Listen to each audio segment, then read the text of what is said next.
Hello दोस्तों, आपके अपने YouTube चैनल मैथ्स हंगामा में बहुत बहुत स्वागत है। दोस्तों, आज के इस वीडियो में आप सीखने वाले हैं रीजनिंग, जिसे एसके झा सर द्वारा लिखा गया है। और हाँ, यह वीडियो आपका सेट 13 होने जा रहा है, यानी 13 होने जा रहा है। इससे पहले मैंने 12 सेट ऑलरेडी कंप्लीट करवा चुका हूँ। इसमें टोटल 50 सेट है और प्रतिदिन कोशिश करूँगा कि आपको एक सेट मिलेगा।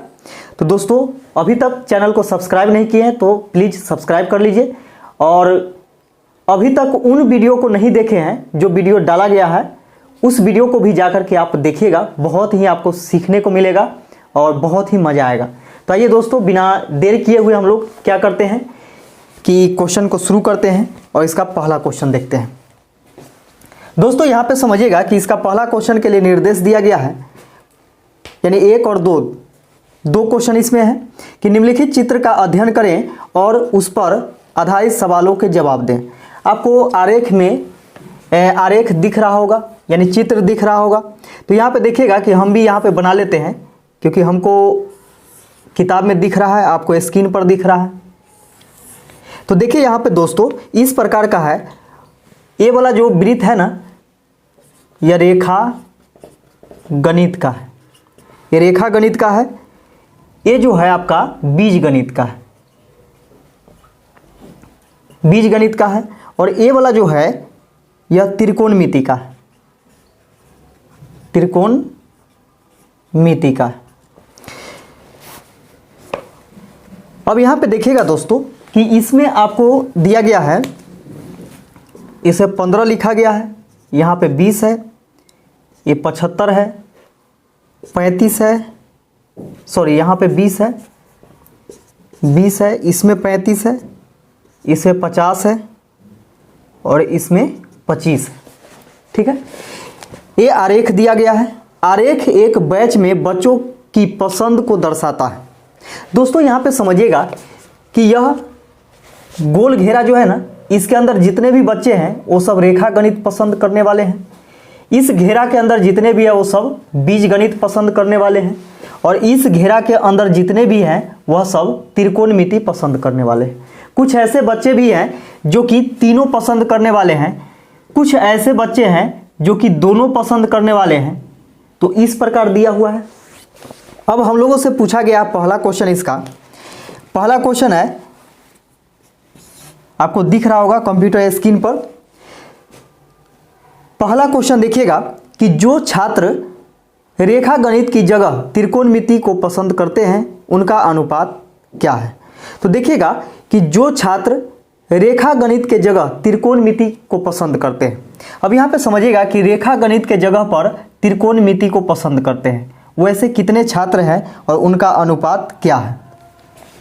तो देखिए दोस्तों, यहाँ पे रेखा गणित के जगह त्रिकोणमिति पसंद करते हैं। तो रेखा गणित कुल कितना पसंद करता है, तो 20 और 20 40, 10 50 60 और 70 130।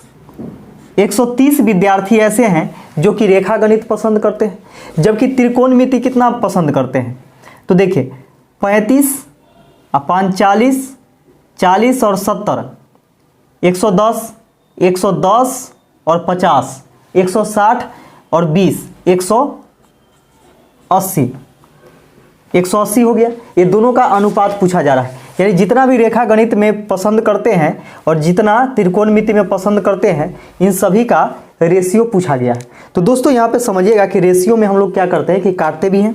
तो 0 से 0 कैंसिल हो जाएगा, यानी 13:18 के अनुपात में होगा, या फिर अनुपात को आप बटा में भी लिख सकते हैं। तो 13/18 ये आपका आंसर हो जाएगा।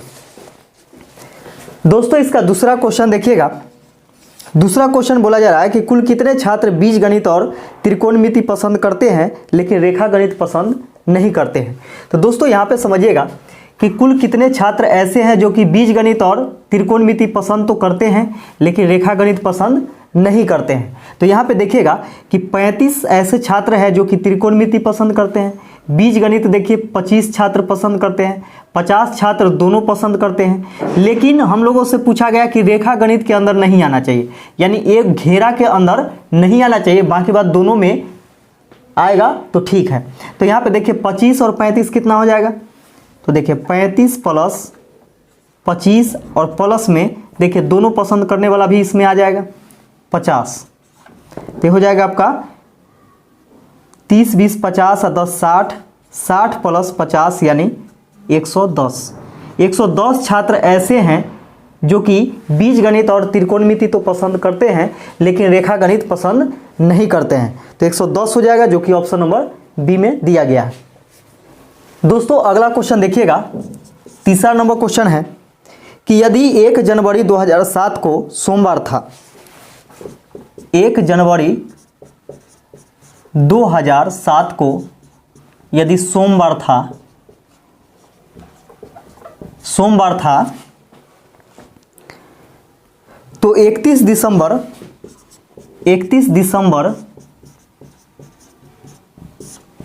2007 को कौन सा दिन होगा, ये चीज पूछा जा रहा है। दोस्तों यहां पे समझिएगा कि ये वर्ष क्या है, सामान्य वर्ष है यानी साधारण वर्ष है।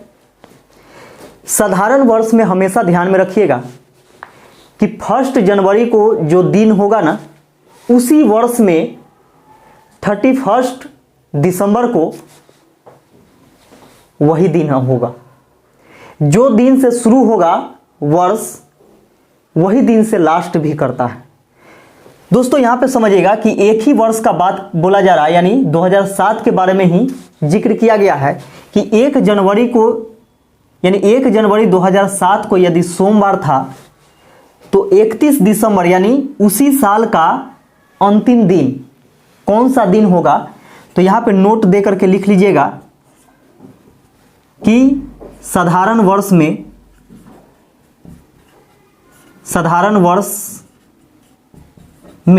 वो कोई भी वर्ष हो लेकिन साधारण वर्ष होना चाहिए।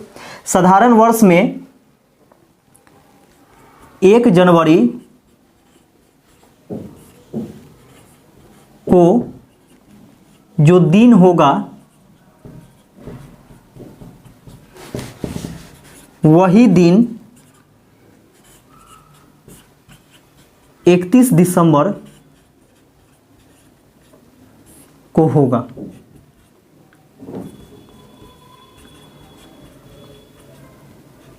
नोट देकर के लिख लीजिएगा कि साधारण वर्ष में 1 जनवरी को जो दिन होगा वही वर्ष में 31 दिसंबर को वही दिन होगा। तो यहाँ पे देखिए कि एक ही वर्ष का बात बोला जा रहा है 2007 के बारे में। 1 जनवरी को यदि सोमवार है तो 31 दिसंबर 2007 को यानी वर्ष का अंतिम दिन है, क्या होगा, तो सोमवार ही होगा, सोमवार ही होगा। और यही आपका आंसर हो जाएगा क्या, तो सोमवार। दोस्तों अगला क्वेश्चन देखिएगा। अगला क्वेश्चन है कि किसी बिंदु P से समीर ने दक्षिण की ओर चलना प्रारंभ किया। देखिए कोई बिंदु P है और P से वह दक्षिण की ओर चलना प्रारंभ करता है, यानी इस प्रकार चलता है नीचे की तरफ, दक्षिण नीचे होता है, तथा 40 मीटर चला। कितना चला, तो 40 मीटर चला। इसके बाद वह अपनी दाईं ओर मुड़ गया। किधर मुड़ा, तो दाईं ओर मुड़ा। तो इस प्रकार जा रहा है, दायां हाथ घुमा दीजिए, यानी इधर पश्चिम की तरफ चलेगा, है ना। दाईं ओर मुड़ा और 30 मीटर चला। दाईं ओर मुड़ करके 30 मीटर चला और बिंदु Q पर पहुंच गया, यानी जहां पर यह पहुंचा वह बिंदु Q है। Q पर पहुंच गया। बताइए कि अब वह अपने प्रारंभिक बिंदु से किस दिशा की ओर है। दोस्तों यहां पे देखिएगा कि यह प्रारंभिक बिंदु से किस दिशा की ओर है, ये चीज पूछा गया है। तो यहां पे देखिएगा कि प्रारंभिक बिंदु तो यही है। तो यहां पे हम लोग देखते हैं कि प्रारंभिक बिंदु ये नीचे दक्षिण होगा और ये होगा आपका पश्चिम, ठीक है। ये पूरब होता है और ये होता है आपका उत्तर। आ रहा है समझ में। अब यहाँ पे समझिएगा कि यहाँ है अभी, और यहाँ प्रारंभिक बिंदु से हम लोग देखते हैं तो तिरछा इस प्रकार दिखाई दे रहा है, दिखाई दे रहा है कि नहीं, तो तिरछा इस प्रकार दिखाई दे रहा है। तो यह प्रारंभिक बिंदु से किस दिशा में है, तो देखिए न तो पूरा पश्चिम दिशा में है और ना ही पूरा दक्षिण दिशा में, यानी दोनों के बीच में है, तो दक्षिण पश्चिम दिशा में होगा। कौन से दिशा में होगा? तो दक्षिण पश्चिम दिशा में होगा। तो देखिए दक्षिण पश्चिम दिशा में, जो कि ऑप्शन नंबर ए में दिया गया है। दोस्तों अगला क्वेश्चन देखिएगा। अगला क्वेश्चन है, बोला जा रहा है कि ए ई से लंबा है, बी डी से लंबा है, एफ सी से लंबा है, डी ए से लंबा है और ई एफ से लंबा है। इनमें से सबसे लंबा कौन है? तो ऐसा क्वेश्चन जब भी आए कि तुलनात्मक चीज़ दिया हुआ रहे और सबसे लास्ट में आपसे सबसे लंबा या सबसे छोटा, यानी इस प्रकार का क्वेश्चन पूछा जाए, तो यहाँ देखिए कि लिखने का तरीका क्या है। तो देखिए ए जो है ई से लंबा है, इसका मतलब ई छोटा है ए से, यानी ए लंबा है तो उसको ऊपर लिखना है और ई को नीचे लिख देना है, यानी छोटा वाला को नीचे लिखना है। ये पहला स्टेप हो गया, ठीक है। यानी ए जो था ई से लंबा था, है ना। दूसरा स्टेप में बोला जा रहा है कि बी डी से लंबा है, यानी बी जो है किससे लंबा है? तो डी से लंबा है, इस प्रकार लिख लीजिए। एफ सी से लंबा है, एफ जो है सी से लंबा है, इस प्रकार लिख लिए। डी ए से, डी जो है ए से लंबा है, तथा ई एफ से लंबा है, ई जो है किससे लंबा है? तो एफ से लंबा है। अब हम लोगों से पूछा गया है कि सबसे लंबा कौन है। तो इस स्थिति में और इस प्रकार के क्वेश्चन बनाने का तरीका है कि सबसे पहले आपको इस प्रकार लिख लेना है। लिखने के बाद ऊपर और नीचे में जो कॉमन है उस सबको काट देना है, ठीक है। तो देखिएगा यहाँ पे कि एफ ऊपर में भी है और नीचे में भी है, तो जो भी आपको ऊपर में और नीचे में दिखाई देगा उसको काट देना है, ठीक है। अब यहाँ पे देखिए कि ई भी दिखाई दे रहा है, तो ई एक ऊपर में दिखाई दे रहा है, एक नीचे में दिखाई दे रहा है, कट गया। डी देखिए एक ऊपर में दिखाई दे रहा है, एक नीचे में दिखाई दे रहा है। ए भी एक ऊपर में है, एक नीचे में है, ये भी कट गया, है ना। अब बच गया कौन? तो बी बच गया है, और बी सबसे ऊपर दिखाई दे रहा है और सी सबसे नीचे दिखाई दे रहा है, और बाकी बात कोई नहीं बचा, सब कट गया है। तो यहाँ हम लोगों से पूछा है कि सबसे लंबा कौन है, तो जो सबसे ऊपर जो दिखाई देगा, यानी ऊपर में जो बच जाएगा लास्ट में, वह सबसे लंबा होगा, और नीचे में जो बच जाएगा वह सबसे छोटा होगा। तो दोस्तों यहाँ पे समझिएगा कि बी ही ऊपर में बचा हुआ है और हम लोगों से पूछा है कि सबसे लंबा कौन है, तो सबसे लंबा कौन है? तो बी है, और यही आपका आंसर हो जाएगा। दोस्तों अगला क्वेश्चन के लिए निर्देश दिया गया है कि 40 छात्रों की एक कक्षा में 28 तमिल बोल सकते हैं और 30 तेलुगु बोल सकते हैं। सभी छात्र दो भाषाओं में से कम किसी एक भाषा को बोल सकते हैं। दोस्तों यहाँ पे समझिएगा कि 40 छात्र है टोटल, जिसमें से 28 तमिल बोलता है। तमिल बोलने वालों की संख्या कितना है? तो 28, ठीक है। और 30 तेलुगु बोल सकते हैं, यानी 30 ऐसे जो हैं वह तेलुगु बोलने वाला है, 30 तेलुगु बोलने वाले हैं। आ रहा समझ में?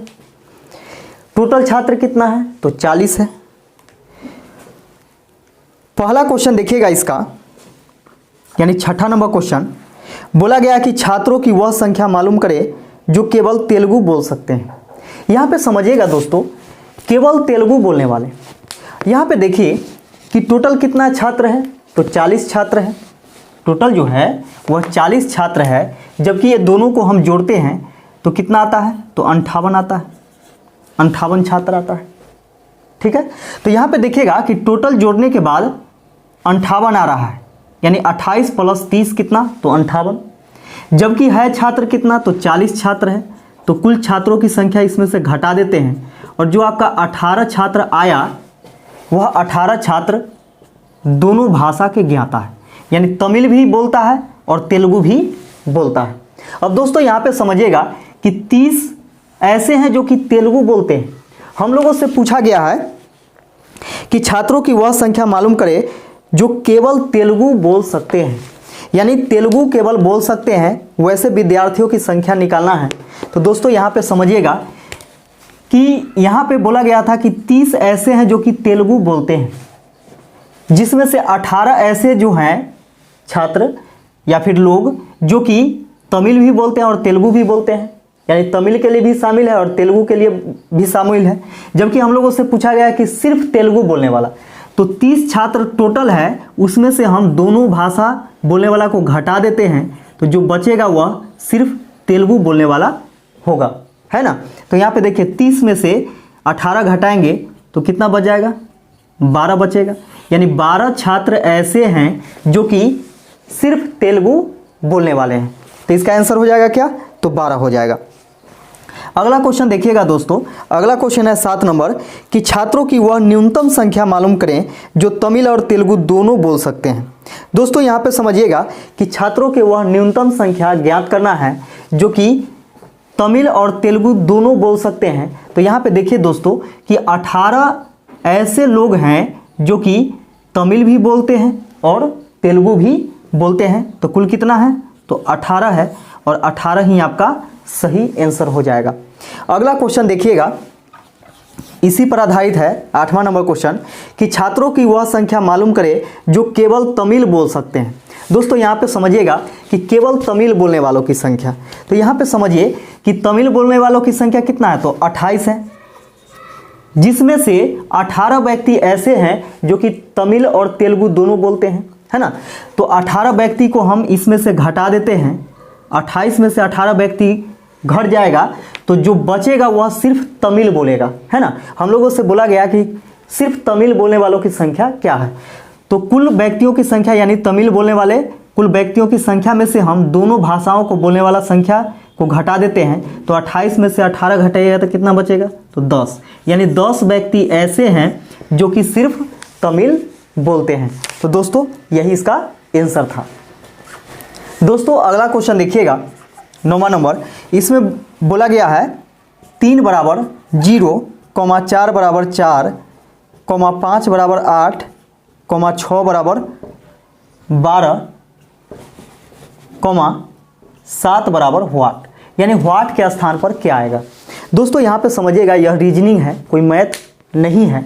तो यहाँ पे आपको हर एक तरह से क्वेश्चन को देखना पड़ेगा और जानना पड़ेगा कि आखिर यह इसमें क्या किया जा रहा है। यानी 3 बराबर 0 कैसे लिख दिया, 4 बराबर 4 कैसे हो गया, 5 बराबर 8 कैसे हो गया, 6 बराबर 12 कैसे हो गया और 7 बराबर क्या होगा, ये चीज़ पूछा जा रहा है।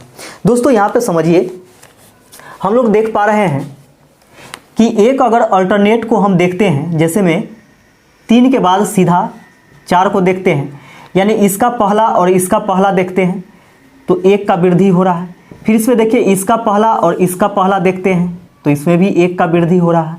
इसमें भी देखिएगा इसका पहला और इसका पहला में देखते हैं तो इसमें भी 1 का वृद्धि हो रहा है, यानी 5 से 6 हो गया। फिर देखिए 6 से 7 हो गया, यानी एक सीरीज में हम लोगों को दिखाई दे रहा है यहाँ पे, है ना। अब देखिएगा यहाँ कि एक अल्टरनेट यानी छोड़ करके ये चीज़ निकाला गया है। अब हम लोग देखते हैं 0 के साथ 4 को तुलना करते हैं तो +4 बढ़ रहा है, यानी 0 से कितना हो गया, 4 हो गया, है ना। फिर देखते हैं हम लोग अगला में कि 4 से कितना हो जाता है, तो 4 से फिर 8 हो जाता है। देखिएगा यहाँ पे 4 से कितना हो गया, 8 हो गया, यानी फिर 4 बढ़ गया है। फिर 8 से कितना हो गया, 12 हो गया, फिर 4 बढ़ गया, यानी 8 4 12। तो फिर कितना बढ़ना चाहिए, फिर 4 बढ़ना चाहिए, तो 12 4 16, यानी व्हाट बराबर कितना हो जाएगा, तो 16 हो जाएगा। यानी व्हाट के स्थान पर कौन आएगा, तो 16 आएगा और यही आपका आंसर हो जाएगा। दोस्तों अगला क्वेश्चन देखिएगा, इसमें आपको इस प्रकार का क्वेश्चन दिया हुआ है।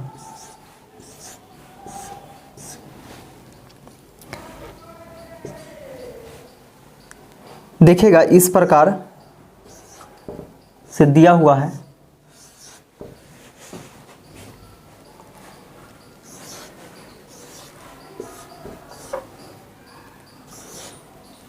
इस प्रकार से दिया हुआ है और इसमें कुछ भरा भी गया है।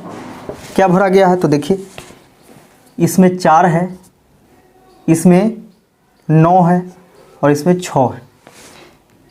इसमें 9 है, इसमें 16 है और इसमें 12 है। इसमें आपका 16 है, इसमें 20 है और इसमें व्हाट, यानी पूछा गया है कि व्हाट के स्थान पर क्या होगा। दोस्तों यहाँ पे देखिए कि जो काम इसमें हुआ होगा वही काम इसमें भी होगा, वही काम इसमें भी होगा। तो हम लोग यहाँ से पैटर्न पकड़ते हैं कि आखिर इसमें क्या किया गया है। तो दोस्तों यहाँ पे समझिएगा कि हम 4 का वर्गमूल निकालते हैं तो कितना आता है, तो 2 आता है, और 9 का वर्गमूल निकालते हैं तो कितना आएगा, 3 आएगा। और जितना आया है वर्गमूल निकाल करके वो दोनों को क्या किया गया है, मल्टीप्लाई कर दिया गया है, यानी 3 दूनी 6, यानी दोनों को मल्टीप्लाई करके लिख लिया गया है। यहाँ पे देखिए कि 9 का वर्गमूल क्या होगा, तो 9 का वर्गमूल 3 हो जाएगा, और 16 का वर्गमूल कितना हो जाता है, तो 4 हो जाता है, और दोनों को हम मल्टीप्लाई करेंगे तो 4 तिहाई 12। देखिए यहाँ पे 12 दोनों को गुना करके है। तो उसी प्रकार यहाँ पे देखिए कि 16 का वर्गमूल करेंगे तो 4 होगा, और 4 में हम कितना से गुना करें कि यहाँ पे 20 हो जाएगा, है ना, 20 हो जाएगा। तो वर्गमूल करके 5 आना चाहिए, क्योंकि 4 में 5 से गुना करेंगे तो 20 होगा, है ना। तो 5 का सीधा क्या करेंगे कि स्क्वायर कर देंगे। अगर यहाँ वर्गमूल करने के बाद आया है तो यहाँ पे स्क्वायर करने के बाद ये वाला आएगा, है ना, ये वाला, यानी व्हाट बराबर जो हो जाएगा 5 के स्क्वायर कितना, तो 25। तब तो फिर 25 का वर्गमूल कीजिएगा तो 5 आएगा, और 5 गुने 4 कीजिएगा तब तो 20 आएगा, है ना। तो व्हाट के स्थान पे क्या होना चाहिए, तो 25 होना चाहिए, और यही 25 आपका आंसर हो जाएगा। दोस्तों अगला क्वेश्चन देखिएगा। अगला क्वेश्चन है कि अक्षरों का कौन सा समूह खाली स्थानों पर क्रमवार रखने से दी गई अक्षर श्रृंखला को पूरा करेगा।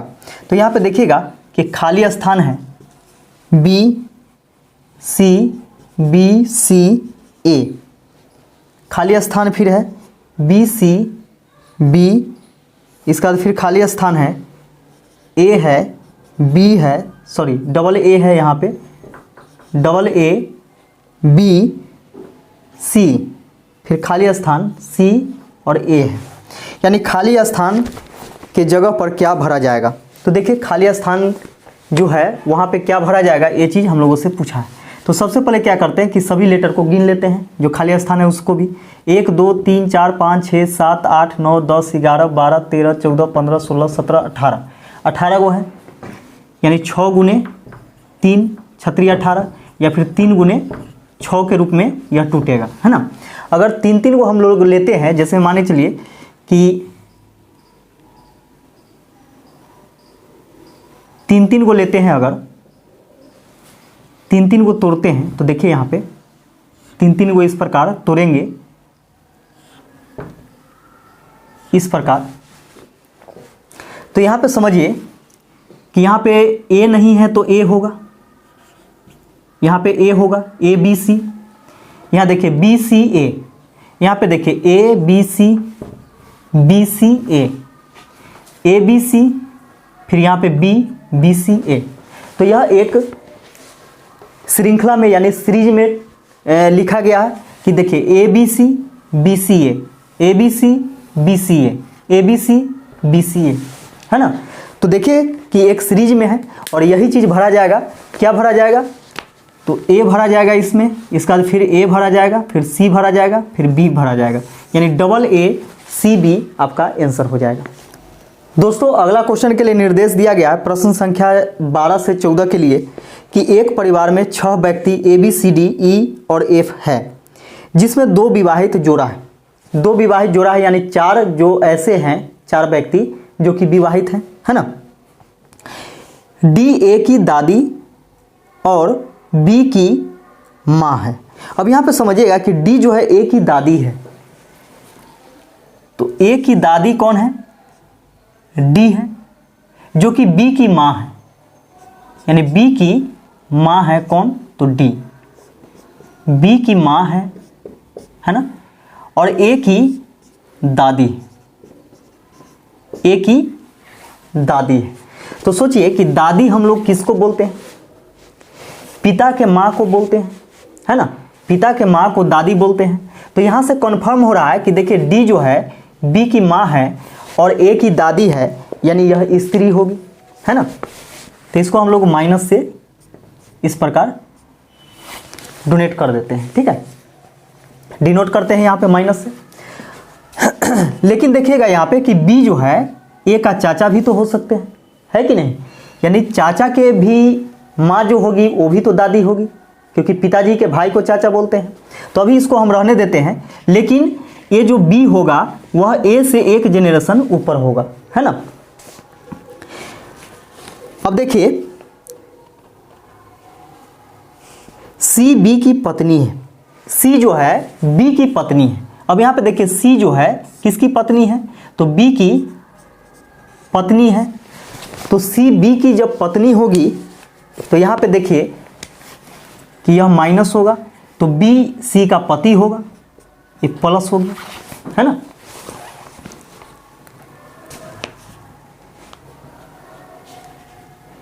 और एफ की माँ है, सी जो है बी की पत्नी है और एफ की माँ है। यहाँ पे देखिए कि एफ की माँ है कौन, तो सी है, यानी एफ की माँ है। सी जो है बी की पत्नी है और एफ की माँ है। तो यहाँ पे देखिए कि एफ जो है अभी भी कंफर्म नहीं है कि सी का बेटा है कि बेटी है ना। अब देखिए आगे एफ ई की पोती है, यानी एफ जो है ई की पोती है। अब यहाँ पे समझिए कि एफ जो है किसकी पोती है, तो ई की पोती है। तो यहाँ पे देखिए कि ई को हम अगर यहाँ पे रखते हैं तो इसका पोती कौन है, तो एफ है, पोती जो है एफ है ना। अब यहाँ पे समझिए कि ए का दादी डी है और ई का पोती एफ है, और यहाँ पे देखिए कि बी जो है सी का पति है ना, और पति के माँ सास होगी। और यहाँ पे देखिए कि ये सी का बेटी जो है कौन है, एफ है, क्योंकि ई का पोती है। तो इसका मतलब क्या कि सी का ई ससुर ई होंगे, ससुर होंगे, क्योंकि यहाँ पे देखिए कि इसका सी का सास डी है, तो ई जो होगा वह कौन होगा, यानी सी का ससुर या फिर बी के पिताजी होंगे, तब तो यहाँ पे इसका ही पोती होगी। एफ आ रहा होगा समझ में। तो यहाँ पे समझिए कि पोती है तो ये माइनस होगा, है ना, और ये इसका ही दादा होंगे, एकदम कंफर्म है कि एफ का दादा, यानी डी का पति, डी के कौन, पति, डी के पति। अब यहाँ पे देखिएगा कि क्वेश्चन में दिया गया था कि दो विवाहित जोड़ा है, तो जब दो विवाहित जोड़ा है तो यहाँ पे देखिए कि एक हो गया दादा दादी वाला और एक हो गया माता पिता वाला, है ना। तो इसका ही पिताजी होंगे, एक आई पिता बी और ए के माँ कौन, सी। अब यहाँ पे समझिएगा कि सी ए की क्या है, यानी सी जो है ए की क्या है, सी ए की क्या है, यानी ए क्या कहेगा सी को। तो यहाँ पे देखिए कि ए जो है सी को क्या कहेगा, तो माँ, क्योंकि इसके पिताजी होंगे और पिता की पत्नी कौन, तो माँ, पिता की पत्नी कौन, तो माँ। यानी 12 नंबर क्वेश्चन का जो आंसर हो जाएगा वह क्या हो जाएगा, तो माँ हो जाएगा। क्लियर। Option number C. 13 में देखिएगा कि परिवार में कुल कितने पुरुष सदस्य हैं। यहाँ पे समझिएगा कि कुल कितने पुरुष सदस्य हैं। ई एक पुरुष है, बी एक पुरुष है, तो ए का एक दो, और एफ सी डी जो है यह महिला है। लेकिन ए के बारे में कहीं जिक्र नहीं किया गया है कि ए किसी का भाई है कि बहन है, या किसी का बेटा है या बेटी है, या किसी का पोता है या फिर पोती है। तो ए के बारे में जिक्र नहीं किया गया है। तो सोचिए कि ए जो है यह पुरुष भी हो सकता है और स्त्री भी हो सकती है। तो यहाँ पे हम लोग तय नहीं कर सकते हैं कि पुरुष की संख्या कितना होगा, है ना। जैसे में यहाँ तो कंफर्म दिखाई दे रहा है कि पुरुष की संख्या कितना है, तो 1 2, है ना, 2 पुरुष की संख्या दिखाई दे रहा है कंफर्म। तो यहाँ पे इस प्रकार पूछा जाता कि कम से कम कितने पुरुष हैं, तो देखिए कम से कम 2 पुरुष हैं, ये तो कंफर्म है ना। कम से कम कितनी महिलाएं हैं, तो ये भी कंफर्म है, क्लियर है। लेकिन यहाँ पे बोला जा रहा है कि पुरुषों की संख्या, यानी इस परिवार में कुल कितने पुरुष हैं। तो कुल कितने पुरुष है जिसमें आपको ए के बारे में कंफर्म नहीं है कि यह पुरुष है कि स्त्री है, तो कंफर्म हम लोग नहीं कह सकते हैं कि पुरुषों की संख्या कितनी है।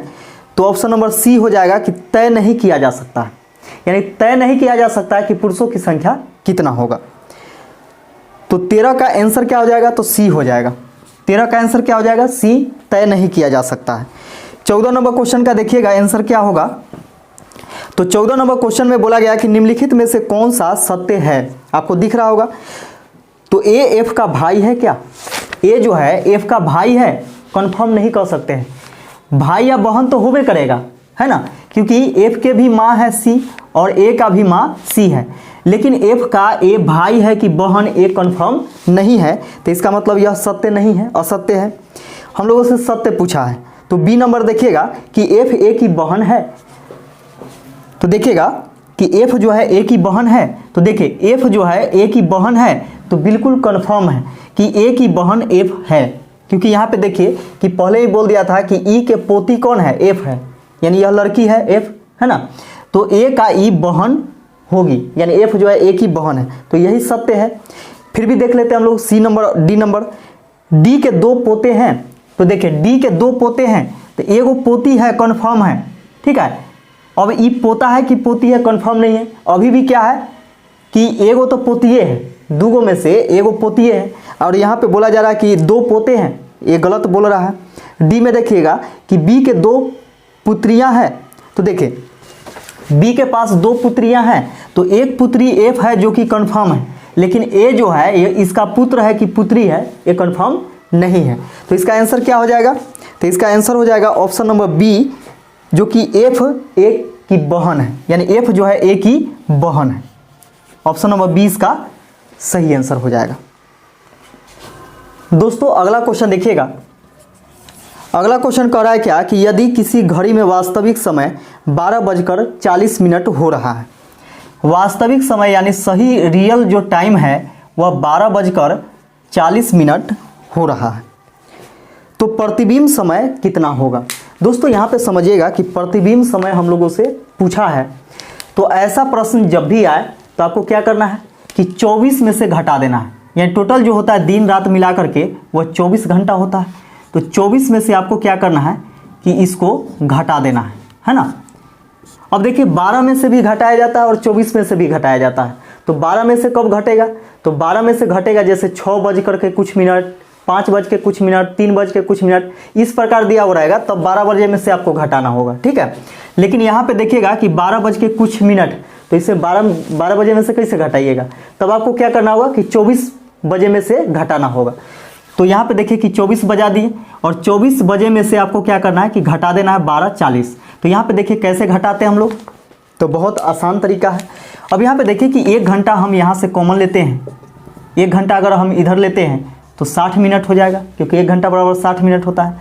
60 मिनट में से 40 मिनट घटाइएगा तो हो जाएगा आपका 20 मिनट, है ना, 20 मिनट हो गया। अब यहाँ पे बच गया 23 में से 12 घटाइएगा तो कितना बचेगा, 11 बचेगा, यानी प्रतिबिंब समय जो होगा उसका कितना होगा, तो 11:20 होगा, और यही इसका आंसर हो जाएगा। दोस्तों अगला क्वेश्चन देखिएगा। अगला क्वेश्चन है कि कथन और निष्कर्ष से संबंधित है। 3 कथन दिया हुआ है। पहला कथन है कि सभी दरवाजे खिड़कियां हैं, यानी जितने भी दरवाजे हैं ना, जितना भी दरवाजा है वो सब खिड़कियां हैं, इसका मतलब खिड़की के अंदर है, यानी जितने भी दरवाजे हैं वो सब खिड़कियां हैं, खिड़कियां हैं, ठीक है। अब यहाँ पे समझिएगा कि सभी घर खिड़कियां हैं, और जितने भी घर हैं वो सब खिड़कियां हैं, यानी जितने भी घर हैं वो सब खिड़की के अंदर है, तो इस प्रकार होगा, जितने भी घर है वो सब खिड़की के अंदर है। ऐसे भी हो सकता है या फिर इसके अंदर भी हो सकता है, लेकिन खिड़की के अंदर ही है। कुछ खिड़कियां टेबलेट, कुछ खिड़कियां जो है वह टेबलेट है, तो इस प्रकार हो सकता है, टेबलेट है ना। या फिर देखिएगा कि इसको भी पकड़ करके ऐसे हो सकता है, यानी हो सकने वाला में इधर भी हो सकता है। निष्कर्ष 4 निष्कर्ष आपको दिया हुआ है, पहला, दूसरा, तीसरा और चौथा। चारों निष्कर्ष को हम लोग पढ़ते हैं और कौन सही निष्कर्ष निकल रहा है। तो यहाँ पे देखिए पहला निष्कर्ष में पूछा गया है कि कुछ दरवाजे घर हैं, कुछ दरवाजे जो है वह घर हैं, तो कुछ दरवाजे घर हो भी सकते हैं, नहीं भी हो सकते हैं, क्योंकि देखिए सभी घर खिड़की के अंदर है लेकिन दरवाजा से कोई इसका कनेक्शन नहीं है। हो भी सकता है, नहीं भी हो सकता है, ठीक है, तो ये गलत हो जाएगा। दूसरा देखिए कि कुछ घरें टेबलेट है, तो कुछ घर जो है वह टेबलेट है, तो देखिए खिड़की और टेबलेट में संबंध है लेकिन घर से कोई संबंध रिलेशन नहीं है, इसलिए हो भी सकता है, नहीं भी हो सकता है, तो इसलिए नहीं होगा। अगला देखिए तीसरा नंबर कि कुछ टेबलेटें दरवाजे हैं, तो कुछ टेबलेट जो है वह दरवाजे हैं, तो दरवाजा और टेबलेट के बीच में कोई भी संबंध नहीं है। खिड़की के बीच में संबंध था लेकिन दरवाजा के बीच में कोई संबंध नहीं है, इसलिए ये भी गया। चौथा में है कि सभी टेबलेट खिड़कियां हैं, तो जितने भी टेबलेट है सब खिड़की के अंदर है, नहीं। हम लोगों से बोला गया था कि कुछ टेबलेट खिड़कियां हैं, तो कुछ ही टेबलेट जो है खिड़की के अंदर है लेकिन सभी टेबलेट तो खिड़की के अंदर नहीं है, नहीं ना है, तो ये भी बिल्कुल गलत बोला जा रहा है। तो इसका आंसर क्या हो जाएगा? ऑप्शन नंबर ए हो जाएगा, कोई भी अनुसरण नहीं करता है। अगला क्वेश्चन देखिएगा दोस्तों 17 नंबर, ये भी क्वेश्चन आपका कथन और निष्कर्ष से संबंधित है। इससे बोला गया कि कुछ टेबलेट वर्षा है, कुछ टेबलेट जो है, इतना सारा टेबलेट है, इसमें से कुछ टेबलेट क्या है? वर्षा है। कुछ टेबलेट वर्षा है, सभी कुत्ते वर्षा है, यानी जितने भी कुत्ता है वो सब क्या है? तो वर्षा के अंदर है, यानी जितने भी कुत्ते हैं सब वर्षा है। सभी वर्षा कुर्सियां हैं, जितना भी वर्षा है सब कुर्सियां हैं। तो दोस्तों यहाँ पे समझिएगा कि जितना भी वर्षा है ये सब कुर्सियां हैं, तो इस प्रकार होगा कुर्सियां। ये कथन के अनुसार है। हम लोगों से 4 निष्कर्ष इसमें भी पूछा गया है, तो देखिएगा पहला निष्कर्ष, दूसरा, तीसरा और चौथा, 4 निष्कर्ष इसमें पूछा गया है। दोस्तों यहाँ पे समझिएगा कि पहला निष्कर्ष में पूछा गया है कि कुछ कुर्सियाँ टेबलेट है क्या? तो कुछ कुर्सियाँ जो है वह टेबलेट है, तो बिल्कुल है, क्योंकि देखिए यहाँ पे कुछ कुर्सी जो है टेबलेट के अंदर है, तो है, पहला सही है। दूसरा देखिएगा कि सभी कुत्ते कुर्सियाँ हैं, यानी जितने भी कुत्ते हैं सब कुर्सी के अंदर है क्या? तो बिल्कुल, जितना भी कुत्ता है वो सब कुर्सी के अंदर ही तो दिखाई दे रहा है, ये भी सही बात है। तीसरा में देखिए कि कुछ टेबलेट कुत्ते हैं, देखिए कुछ टेबलेट जो है कुत्ते हैं, तो देखिए टेबलेट और कुत्ता के बीच में कोई संबंध नहीं दिया गया था। दिया गया था क्या कि ये सभी कुत्ता जो है वह वर्षा है, तो वर्षा के अंदर है, लेकिन टेबलेट है या फिर नहीं है ये चीज़ पता नहीं है, और जो पता नहीं रहता है उसके बारे में गलत ही किया जाता है। चौथा देखिए कि कुछ टेबलेट कुर्सियां हैं, तो देखिए कुछ टेबलेट जो हैं वह कुर्सियां हैं, तो स्वाभाविक है कि कुछ कुर्सियां अगर टेबलेट के अंदर है तो कुछ टेबलेट भी तो कुर्सियां के अंदर दिखाई दे रहा है ना, तो ये बिल्कुल सही है। तो दोस्तों यहाँ पे देखिए कि कौन कौन सही हुआ, तो निष्कर्ष 1, 2 और 4 सही हुआ, तो इसी प्रकार आपका ऑप्शन होगा निष्कर्ष 1, 2 और 4 किस में है? तो देखिए इसमें आपको दिया गया है कि ऑप्शन नंबर ए में सभी अनुसरण करता है, तो सभी तो अनुसरण नहीं कर रहा है, यानी 3 जो है ये अनुसरण नहीं कर रहा है। बी में है केवल 1, 2 और 3 अनुसरण करता है, तो 1, 2 तो है लेकिन 3 अनुसरण नहीं करता है, तो ये भी गलत हो जाएगा। सी में है केवल 2, 3 और 4 अनुसरण करते हैं, तो देखिए 2, 3 नहीं कर रहा है, 4 कर रहा है, 2 और 4 कर रहा है, लेकिन 1 को छोड़ दे रहा है, तो ये भी नहीं होगा। डी में देखिए केवल 3 और 4 अनुसरण करते हैं, तो 4 तो अनुसरण करते हैं लेकिन 3 किसी कंडीशन से अनुसरण नहीं कर रहा है। ई में है इनमें से कोई नहीं, जी बिल्कुल इनमें से कोई नहीं होगा, क्योंकि इसका आंसर क्या होना चाहिए? तो केवल 1, 2 और 4 अनुसरण करता है, 4 अनुसरण करता है।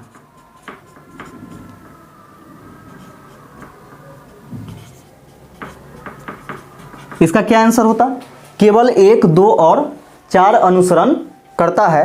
यह ऑप्शन में नहीं है तो इनमें से कोई नहीं का भी विकल्प है, तो ई आपका सही आंसर हो जाएगा। क्या होगा? तो ई, ऑप्शन नंबर ई में आपको दिया हुआ है कि इनमें से कोई नहीं, यानी वहां पे क्या होना चाहिए? केवल 1, 2 और 4 अनुसरण करता है। दोस्तों अगला क्वेश्चन देखिएगा। अगला क्वेश्चन है कि एक दिन गणेश अपने घर से निकला और दक्षिण की ओर 10 किलोमीटर साइकिल से गया। दोस्तों यहाँ पे समझिएगा कि उसका घर यहाँ पे किसी पॉइंट पर होगा, दक्षिण की तरफ जाता है और 10 किलोमीटर साइकिल से तय करता है और यहाँ पे पहुँच जाता है जहाँ पे भी 10 किलोमीटर पूर्व जाए। फिर दाएं मुड़ता है और 5 किलोमीटर जाता है।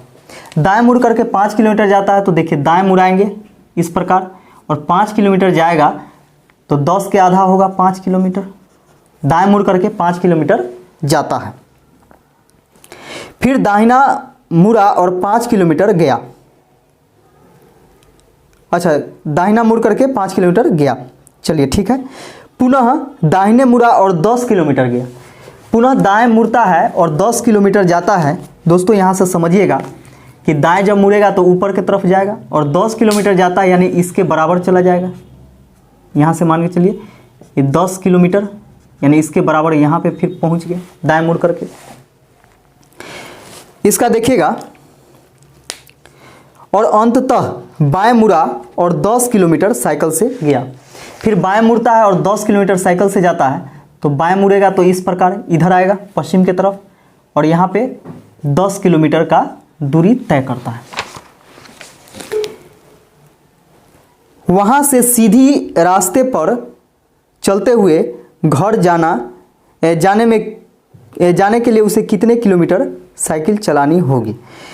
दोस्तों यहाँ पे समझिएगा, सीधी रास्ते पर रिटर्न अगर घर जाता है तो कितना साइकिल चलाना होगा, यानी यहाँ पे अगर घर पर पहुँचता है वह सीधी रास्ते से तो फिर रिटर्न आएगा इस प्रकार आएगा ना, तो यहाँ तक के आएगा तो फिर 10 किलोमीटर इसको आना पड़ेगा और फिर यहाँ से यहाँ तक के जब आएगा तो 5 किलोमीटर, क्योंकि यहाँ पे देखिए एक आयत बना रहा है और आयत में आमने सामने का भुजा बराबर होता है। तो देखिए 10 किलोमीटर तो ये भी 10 किलोमीटर, ये 5 है तो ये भी 5 है, तो कुल कितना आना पड़ेगा?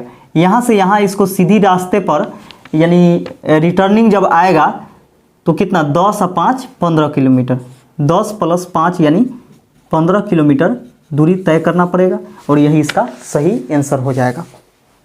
दोस्तों अगला क्वेश्चन देखिएगा। अगला क्वेश्चन के लिए निर्देश दिया गया है प्रश्न संख्या 19 से लेकर के 21 तक के लिए। एक परिवार में 6 सदस्य P, Q, R, S, T और U है। Q R का बेटा है। देखिएगा दोस्तों यहाँ पे कि Q जो है R का बेटा है, तो यहाँ पे Q हम लोग लिखते हैं और यहाँ पे R लिखते हैं। R का बेटा है कौन? Q है। R का बेटा कौन है? तो Q है। तो यहाँ पे समझिए कि प्लस में होगा। अब यहाँ पे देखिए कि Q जो है R का बेटा है, लेकिन Q की माँ है या फिर पिता है R, ये चीज़ कंफर्म अभी तक नहीं है। चलिए आगे हम लोग देखते हैं। लेकिन R Q की माँ नहीं है। अब सुनिए, R जो है Q की माँ नहीं है यानी कौन होंगे? तो पिता होंगे, क्योंकि सोचिए कि Q जो है R के बेटा है और Q की R जो है वह माँ नहीं है तो पिता होंगे, है ना। P और R एक विवाहित युगल है, यानी P और R जो है एक विवाहित युगल है। तो समझिए यहाँ पे कि P और R एक विवाहित युगल है तो R क्या हो गया? पुरुष। तो P स्वाभाविक है कि महिला होगी, और जब महिला होगी तो R के पत्नी, R की पत्नी कौन होगी? P, है ना। तो यहाँ पे देखिए कि ये महिला हो गई, इसको माइनस से डिनोट करते हैं। अब देखिएगा T R का भाई है। T जो है R का भाई है, यानी R के भाई कौन है? तो T है इसका भाई। अगर भाई है तो प्लस से इसको लिखेंगे। S P की बेटी है।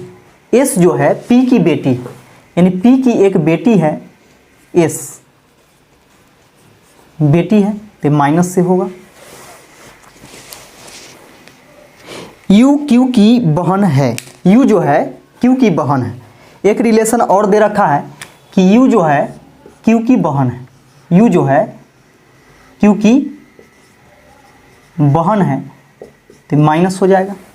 ठीक है, ये डाटा के अनुसार यानी निर्देश के अनुसार हम लोग यहाँ पे इसको लिख लिए हैं।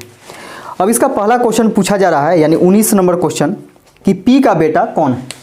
तो देखिए P का बेटा कौन है ये चीज़ पूछा गया है 19 नंबर क्वेश्चन में, 19 नंबर में कि P का बेटा कौन है।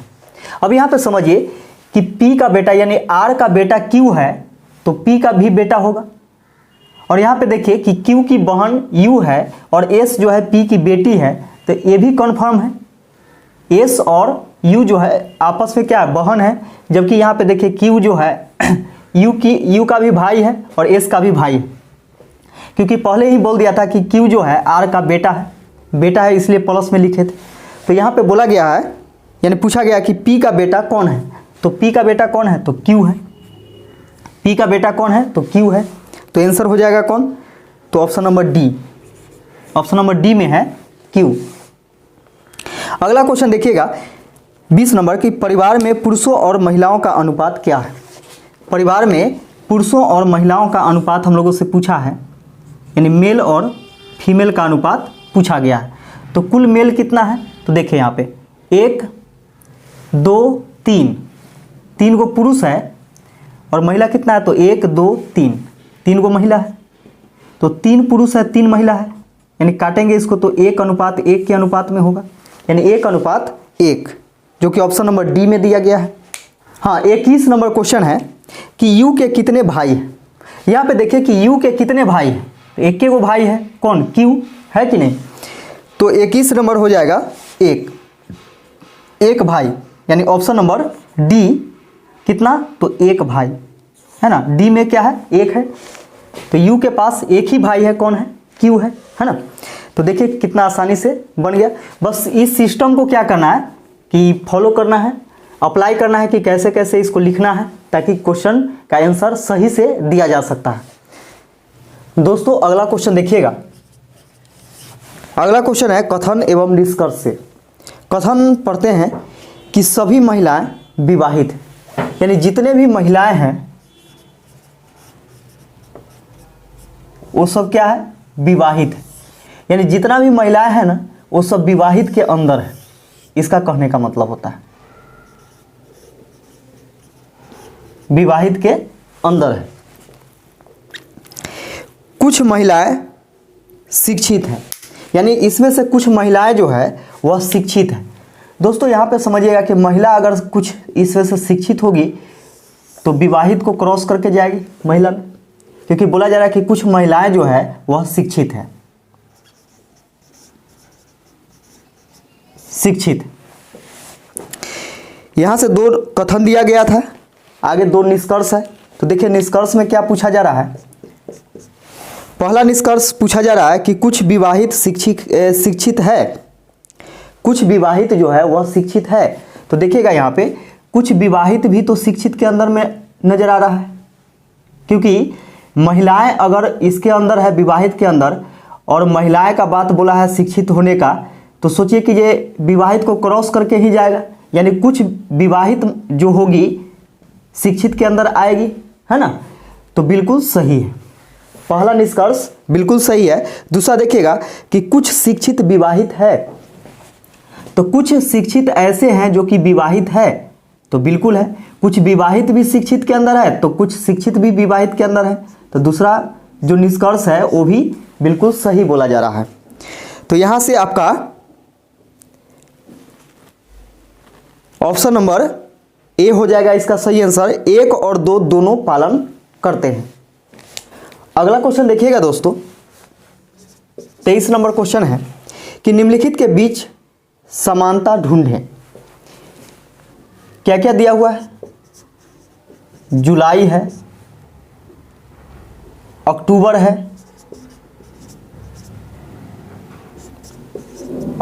है, जनवरी है और जून है। ये चारों महीनों के बीच क्या समानता है यहाँ पे पूछा गया है। तो देखिए कि ऑप्शन के अनुसार हम लोग देखेंगे।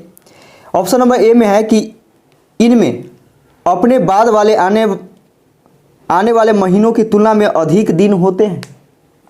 अब यहाँ पे समझिए, सबसे पहले हम लोग को देखना होगा कि जुलाई कितने दिन का होता है, अक्टूबर कितने दिन का होता है, जनवरी कितने दिन का होता है और जून कितने दिन का होता है। अब यहाँ पे समझिएगा,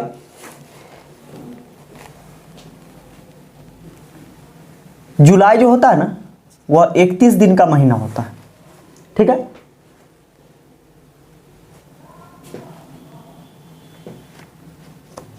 अक्टूबर भी जो होता है वह 31 दिन का महीना होता है। जनवरी आपका 30 दिन का महीना होता है। सॉरी, जनवरी जो होता है वह 31 दिन का महीना होता है और जून जो होता है वह 30 दिन का महीना होता है। ये चीज़ आपको समझ में आ गया होगा।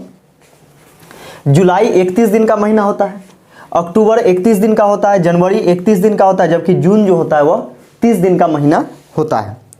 ऑप्शन नंबर ए में पूछा गया कि इनमें अपने बाद आने वाले महीनों की तुलना में अधिक दिन होते हैं, यानी सभी में बोला जा रहा है कि इसके बाद जो आएगा उससे अधिक दिन होगा क्या। तो यहाँ पे देखिए कि जुलाई के बाद अगस्त होता है और अगस्त जो होता है वह 31 दिन का महीना होता है। अगस्त जो होता है वह 31 दिन का होता है। तो अपने आने वाले से अधिक दिन तो नहीं है, 31 दिन से अधिक तो होता नहीं ना है। तो एक ही के कारण क्या हुआ कि गलत हो गया। हो सकता है कि इसके बाद आने वाला जो महीना होगा उससे अधिक दिन हो सकता है, लेकिन पहला ही देखिए कि जुलाई 31 दिन का है और इसके आगे आने वाला जो महीना होगा वह 31 दिन का ही होगा। तो क्या आने वाला महीना से जो ये महीना है इसमें अधिक दिन है क्या? तो नहीं है। ऑप्शन नंबर ए चला गया। बी में देखिए कि इन सब से ठीक पहले आने वाले महीने में 31 दिन होते हैं। तो देखिए इनसे ठीक पहले आने वाले महीने में क्या 31 दिन होते हैं? तो नहीं होते हैं। जुलाई से पहले जो महीना होगा जून, वह 30 दिन का होता है कि नहीं? तो सोचिए कि इससे पहले आने वाला महीना में 31 दिन नहीं होगा, किसी में होगा किसी में नहीं होगा।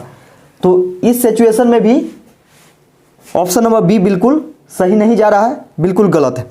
सी में सभी में 31 दिन होते हैं, यानी इसमें जितने भी महीना दिया गया था वो सभी में 31 दिन होता है क्या?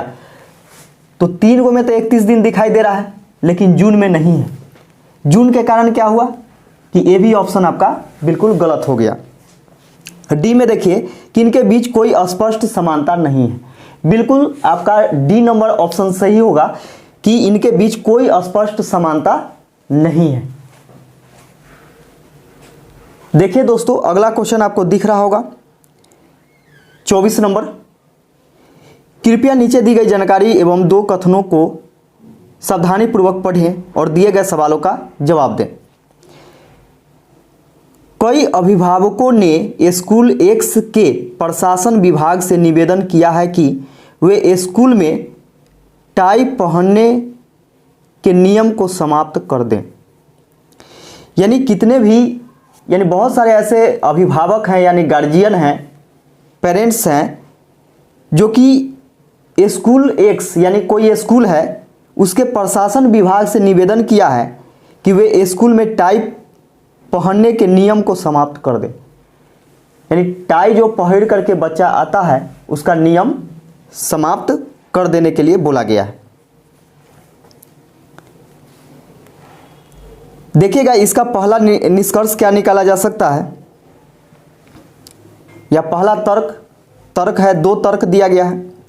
पहला तर्क में है कि स्कूल के छात्रों के यूनिफॉर्म के हिस्से के रूप में विभिन्न अकादमिक स्कोरर के लिए अलग अलग रंग की टाई नियत की है। इस प्रकार स्कूल के कम स्कोर करने वाले बच्चे भेदभाव महसूस करते हैं। यानी ऐसा तो कहीं कहीं दूर तक के भी आपको नहीं दिखाई दे रहा है इसके कथन में। जो चीज़ें बोला जा रहा है वो चीज़ आपके कथन में कहीं दूर तक के दिखाई दे रहा है क्या? नहीं है। ये सब बनावटी बात लिखा गया है, कथन के अनुसार स्पष्ट ये जो है विवरण नहीं दिखाया गया है, तो पहला तो कमज़ोर लग रहा है। दूसरा देखिएगा कि स्कूल के स्पोर्ट्स यूनिफॉर्म में टाई की वैसे ही ज़रूरत नहीं है, इसको केवल बुधवार को पहना जाता है। अब यहाँ पे देखिएगा कि यहाँ पे कथन में कहीं भी दूर दूर तक का जिक्र नहीं है कि कौन से दिन को जो टाई पहना जाता है, ये चीज़ का जिक्र बिल्कुल नहीं किया गया। अब यहाँ पे बोला गया कि बुधवार को पहना जाता है ना, तो ये भी बिल्कुल कमज़ोर साबित हो रहा है। तो देखिएगा इसका जो तर्क 1 और 2 दोनों जो है वह बिल्कुल कमज़ोर है। किसके अपेक्षा? तो आपका कथन के अपेक्षा। तो देखिएगा कि कथन 1 और कथन 2 दोनों ही तर्क को कमज़ोर बताते हैं। यानी कथन 1 और 2 दोनों जो है वह तर्क को क्या बताते हैं? कमज़ोर बताते हैं। और यही आपका आंसर हो जाएगा ऑप्शन नंबर ए। दोस्तों अगला क्वेश्चन देखिएगा, 25 नंबर में है कि अरुण का मुंह उत्तर पश्चिम दिशा में है। वह पहले घड़ी के सुई की दिशा में यानी दक्षिणावर्त यानी क्लॉकवाइज 90 डिग्री घूमता है और फिर घड़ी की सुई के विपरीत दिशा में यानी वामावर्त यानी एंटी क्लॉक में 180 डिग्री घूमता है। पुनः एक बार वह घड़ी के सुई की विपरीत दिशा में 90 डिग्री घूमता है। अब उसका मुंह किस दिशा में होगा? दोस्तों यहाँ पे समझिएगा, ऐसे क्वेश्चन में क्या होता है कि बार बार स्टूडेंट फंस जाते हैं और क्वेश्चन को सही से सॉल्व नहीं कर पाते हैं। तो आइए दोस्तों, बहुत ही आसानी से इसको बनाया जा सकता है। ध्यान से समझिएगा कि अरुण का मुंह किधर है? उत्तर पश्चिम दिशा में है। तो सबसे पहले देखिए कि उत्तर पश्चिम का दिशा कौन होगा? ये होता है आपका पूर्व का दिशा होता है, ये पश्चिम का दिशा होता है, ये उत्तर का दिशा होता है और ये दक्षिण का दिशा होता है। अब यहाँ पे समझिएगा कि अरुण का मुंह किधर है? तो उत्तर पश्चिम के दिशा में है। इसका मतलब क्या है कि अरुण का मुंह जो होगा उत्तर पश्चिम के दिशा में इस प्रकार होगा, है ना। यहाँ पे यह 0 माइल समझिए, यहाँ से 0 डिग्री, है ना। तो यहाँ पे होगा तो हम यहाँ से लिख लेते हैं इस प्रकार, यानी इसका मुंह जो होगा इस प्रकार होगा, ऐसे घुमा हुआ होगा, है ना। अब दोस्तों यहाँ पे समझिए, बोला जा रहा है क्या कि वह पहले घड़ी के सुई की दिशा में यानी क्लॉकवाइज में 90 डिग्री घूमता है। दोस्तों यहाँ पे समझिएगा कि 90 डिग्री कब घूमेगा? तो यहाँ पे देखिए कि जहाँ भी एल बनाता है यह 90 डिग्री होता है, 90 डिग्री होता है ना। जबकि यहाँ से यहाँ तक के पहले से है, यानी सोचिए कि इन 90 के आधा यानी 45 तो यहाँ से है, 45 है यहाँ से।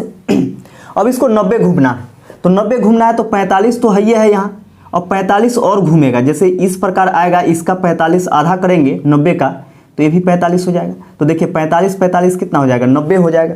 इसका मतलब क्या है कि इस प्रकार वह घुमा होगा क्लॉकवाइज में यानी घड़ी के दिशा में 90 डिग्री। यहाँ पर था पहले से, अब घूम करके कहाँ गया? तो यहाँ पर आ गया। आ रहा है समझ में? आगे फिर देखिएगा, और फिर घड़ी के सुई के विपरीत दिशा में यानी एंटी क्लॉकवाइज में 180 डिग्री घूमता है। दोस्तों यहाँ पे समझिएगा कि 180 डिग्री, अब जहाँ पर है वहाँ से 180 डिग्री वामावर्त घूमेगा यानी एंटी क्लॉक में, यानी इस प्रकार घूमेगा, इस प्रकार आएगा।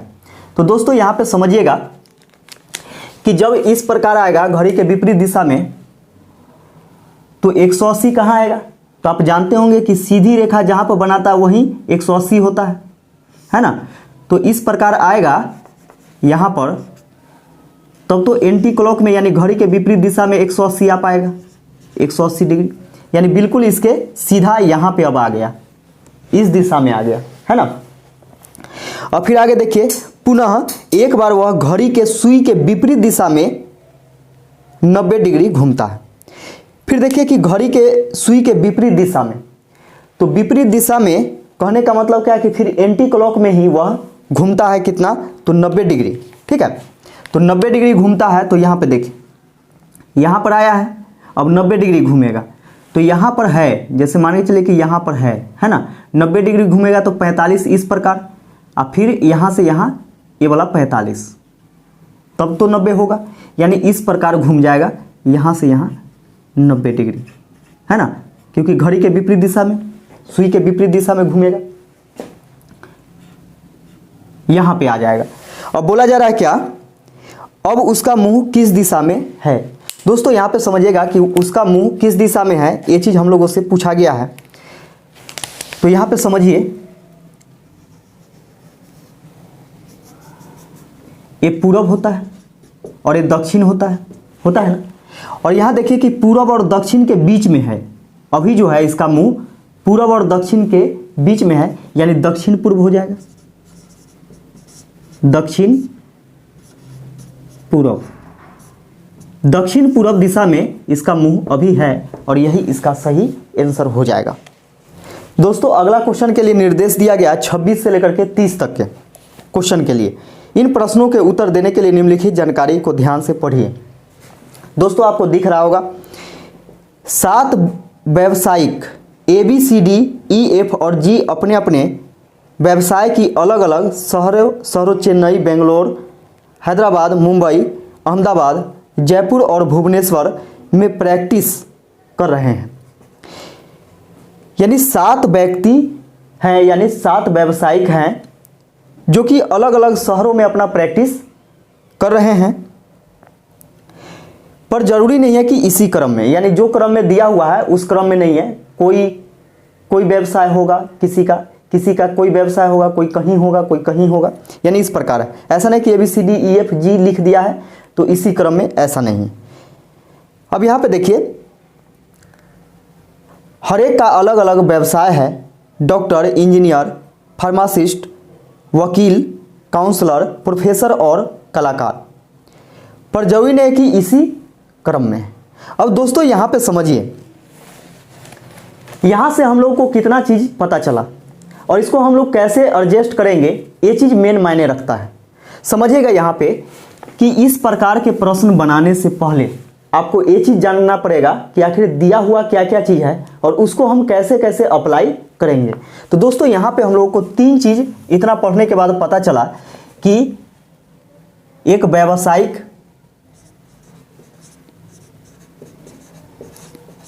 व्यावसायिक जो लोग हैं, यानी जिसका नाम है वो हो गया।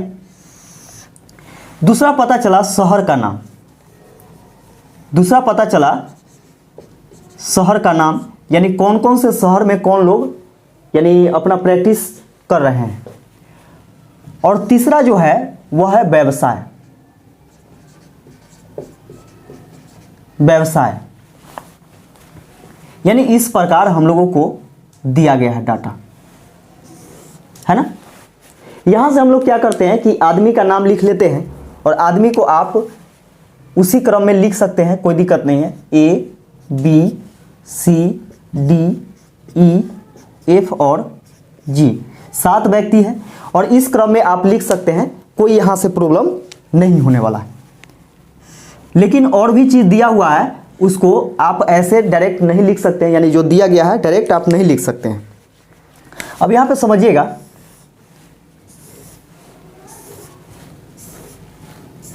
इस प्रकार हम चिन्ह को खींच लेते हैं,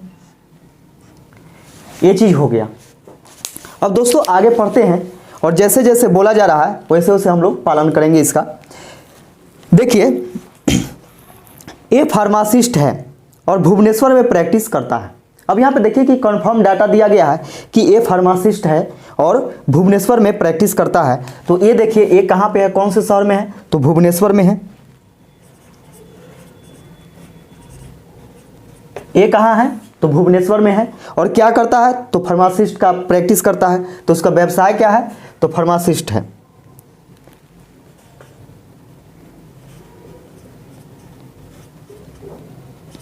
फार्मासिस्ट है।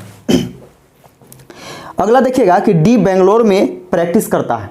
दोस्तों यहां पे समझिएगा कि डी कहां है, तो बेंगलोर में प्रैक्टिस करता है। तो यहां से बेंगलोर लिख देते हैं, बेंगलोर में प्रैक्टिस करता है। लेकिन डॉक्टर या कलाकार नहीं है। दोस्तों यहां पे समझिएगा कि डी जो है वह डॉक्टर, न तो डॉक्टर है और न ही कलाकार है। तो यहां पे हम साइड में लिख लेते हैं कि न तो यह डॉक्टर है और ना ही कलाकार है, ना तो डॉक्टर है और ना ही कलाकार है। यहाँ पे साइड में अपना चिन्हित करने के लिए लिख लिए हैं ताकि बाद में यहाँ पे एडजस्ट करने में कोई दिक्कत नहीं होगा। हैदराबाद में प्रैक्टिस करने वाला प्रोफेसर है। जो हैदराबाद में प्रैक्टिस करेगा वह कौन होगा? प्रोफेसर होगा। तो यहाँ पे हम लोग कहीं लिख लेते हैं कि हैदराबाद में जो है वह कौन है? तो प्रोफेसर है, प्रोफेसर है। ठीक है। जी काउंसलर है और मुंबई या चेन्नई में प्रैक्टिस नहीं करता है। दोस्तों यहाँ पे समझिएगा कि जी क्या है? तो काउंसलर है। जी क्या है? तो काउंसलर है। तो जी यहाँ पे काउंसलर है। इसका व्यवसाय क्या है? काउंसलिंग का है, काउंसलर है, काउंसलर है। और यह जो है मुंबई या चेन्नई में नहीं है, यानी ना तो मुंबई में है और ना ही चेन्नई में, चेन्नई में है। ठीक है। मुंबई और चेन्नई में तो नहीं है। एफ वकील है और अहमदाबाद में प्रैक्टिस करता है। देखिए दोस्तों, ये भी कंफर्म डाटा है कि एफ क्या है? वकील है। एफ जो है वकील है, एफ वकील है और अहमदाबाद में प्रैक्टिस करता है। तो कहाँ है यह? अहमदाबाद में, अहमदाबाद में प्रैक्टिस करता है। एफ चेन्नई में प्रैक्टिस करता है लेकिन कलाकार नहीं है। दोस्तों यहाँ पे देखिएगा कि एक डाटा गड़बड़ दिया गया है। एफ के लिए तो बोला गया कि एफ वकील है और अहमदाबाद में प्रैक्टिस करता है, और फिर एफ के बारे में ही बोला गया कि एफ चेन्नई में प्रैक्टिस करता है लेकिन कलाकार नहीं। तो यहाँ ये डाउट लग रहा है। दोस्तों कोई दिक्कत नहीं है। दोस्तों यहाँ पे समझिएगा कि यही चीज़ जो दिया गया है ना, यह ई के लिए दो जगह एफ लिख दिया गया है। तो यहाँ पे देखिएगा कि यह चीज़ जो दिया गया था कि एफ जो है अहमदाबाद में रहता है, वकील है, तो ये जो है आपका ई के लिए है। यहाँ पे क्वेश्चन में ही मिस प्रिंट किया गया है। तो अब हम इसमें क्या कर सकते हैं? अहमदाबाद में है यह वकील है। चलिए इसको मिटा देते हैं हम। यह ई के बारे में है। यहाँ पे ई आप सुधार लीजिएगा अगर लिखिएगा तो। अब यहाँ पे देखिए कि एफ के बारे में कहा जाता है कि एफ चेन्नई में प्रैक्टिस करता है लेकिन कलाकार नहीं है। तो देखिए एफ जो है चेन्नई में प्रैक्टिस कर रहा है। एफ जो है चेन्नई में प्रैक्टिस कर रहा है लेकिन यह कलाकार नहीं है। क्या नहीं है? तो कलाकार नहीं है, कलाकार नहीं है।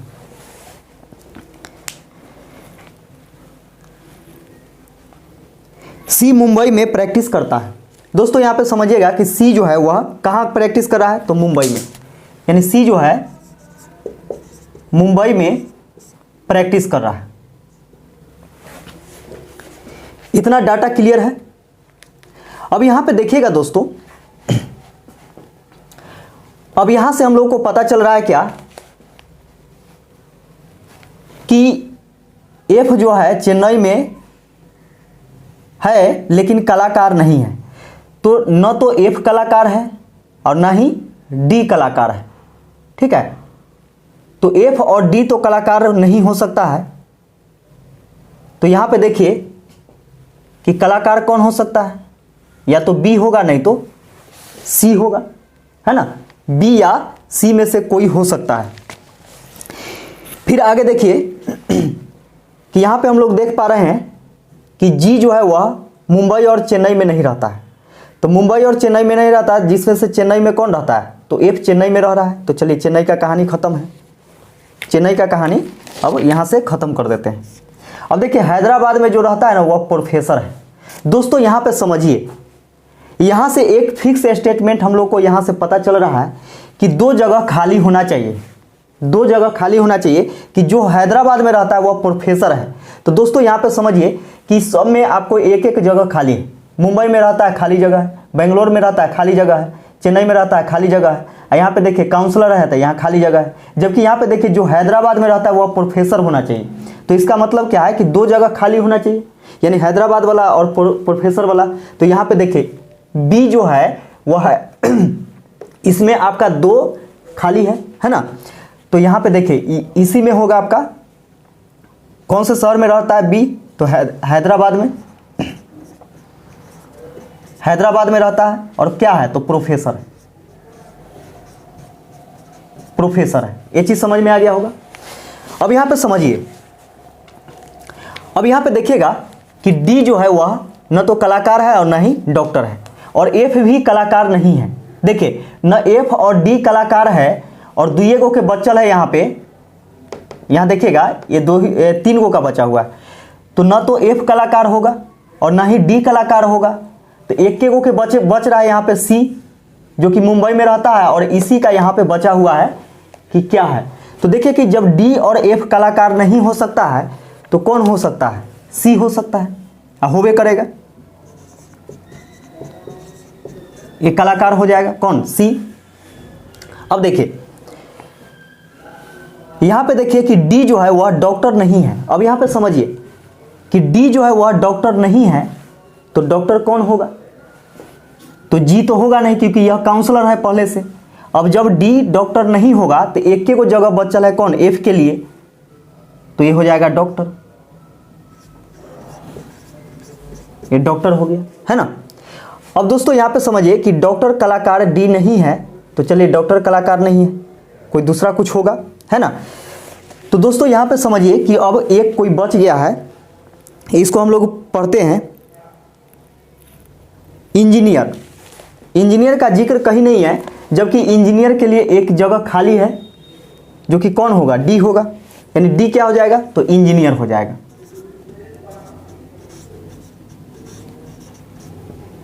डी क्या हो गया तो इंजीनियर हो गया, ठीक है। अब यहां पे समझिए कि जी जो है न तो मुंबई में रहता है ना ही चेन्नई में रहता है, तो कोई दिक्कत नहीं, मुंबई में रहने वाला सी है और चेन्नई में रहने वाला एफ है। तो जो बच गया है वह जी होगा है ना। जो जगह बच गया तो कौन सा जगह बचा हुआ है, जगह यहाँ पे देखिएगा चेन्नई, बंगलोर, हैदराबाद, मुंबई, अहमदाबाद, जयपुर, एक जयपुर बचा हुआ है। दोस्तों यहाँ पे समझिएगा कि जयपुर, जयपुर। चलिए यहाँ से ये चीज एडजस्ट हो गया। अब हम लोग क्वेश्चन को क्या करते हैं कि बनाने का प्रयास करते हैं। अब क्वेश्चन देखिएगा, आप देख पा रहे होंगे स्क्रीन पर, पहला इसका क्वेश्चन है यानी 26 नंबर क्वेश्चन देखिएगा। 26 नंबर क्वेश्चन में बोला जा रहा है कि डी का व्यवसाय क्या है। तो डी का व्यवसाय क्या है, तो डी कौन सा व्यवसाय करता है, इंजीनियर है। तो इंजीनियर जो कि ऑप्शन नंबर सी में आपको दिया हुआ है, यानी 26 का क्या हो जाएगा तो सी हो जाएगा आंसर। 27 में देखिएगा, 27 नंबर में कि प्रोफेसर कौन है, तो देखिए प्रोफेसर कौन है तो बी है, प्रोफेसर जो है वह कौन है तो बी है, यानी ऑप्शन नंबर ए हो जाएगा। 27 का ऑप्शन नंबर ए हो जाएगा। इसका देखिएगा कि 28 नंबर का क्या होगा, तो निम्नलिखित में से व्यवसाय और स्थान का कौन सा संयोजन सही है। तो देखिएगा यहाँ पे ऑप्शन नंबर ए में फार्मासिस्ट जयपुर, जो फार्मासिस्ट है वह जयपुर में रहता है क्या, तो बिल्कुल नहीं रहता है, क्योंकि काउंसलर जो है वह जयपुर में रहता है, तो ये गलत हो जाएगा।